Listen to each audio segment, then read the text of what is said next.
Social control.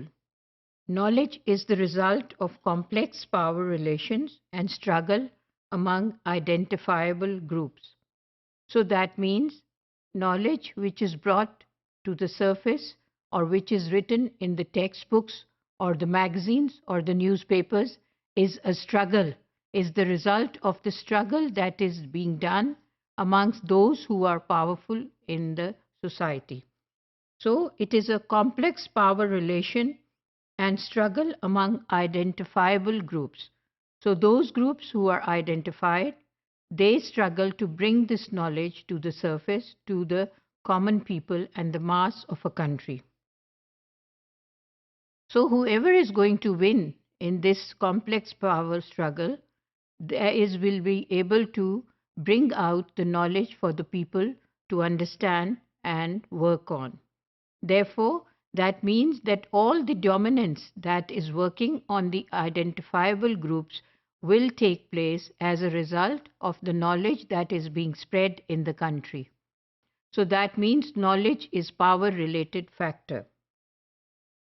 There has to be a social control on this power. So we have to see if there are negative powers influencing the knowledge, there has to be some sort of a system which controls the society and the knowledge that the society is getting. School textbooks are used to construct common sense reality. Whatever is in the school textbooks, it is based on factual information most of the time.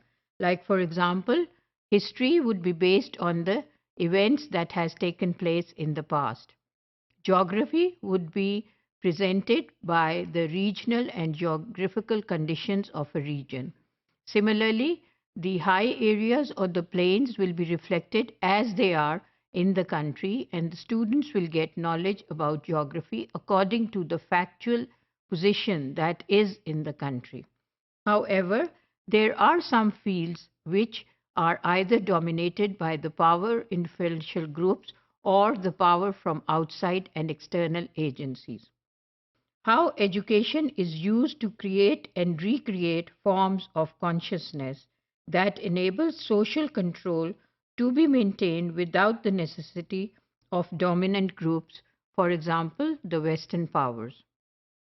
So as it is explained that there are subjects which are not really influenced by any external powers because in those subjects only factual situations are related and common sense reality is exposed, and the students they get information which is based on facts and common sense.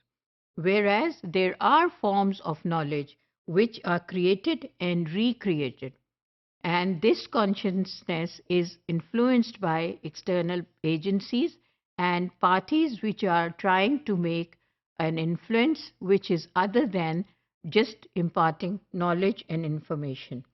So that there is a system which enables social control to be maintained.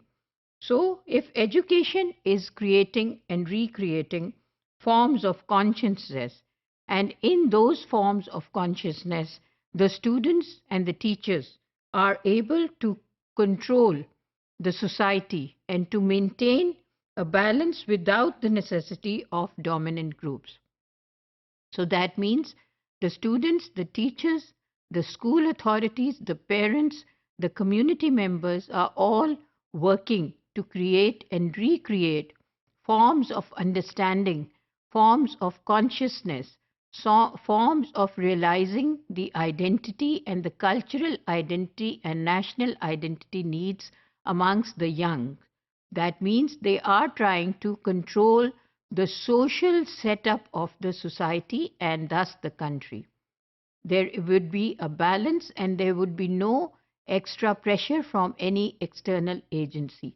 And any powerful institution coming from inside or outside the country will not be able to influence the country. For example, we have the example of Western powers. And we think that the Western culture is having a great influence and influx in the society. That means wherever it is taking place, the people who are responsible for education are not strong enough to resist that. They are not creating or recreating any forms of consciousness where the students would be aware that they do not have to be influenced by any dominant culture which is other than their own national identity. That also shows the weakness of the groups who are working at the government level. That means they are all not doing their responsibility and their job well because they are not able to create this social balance in their system of education and the implementation of practices in the society. So that means all these people are a failure and they are weak against the powerful domination that is taking place due to those groups which are identifying themselves and they have a standing in the establishment to dominate the culture of Pakistan. Therefore, the government needs to take a concern about it and make the institutions strong so that the governmental institutions are strong enough to resist any external pressure made on the national identity or cultural identity of our Pakistani nation.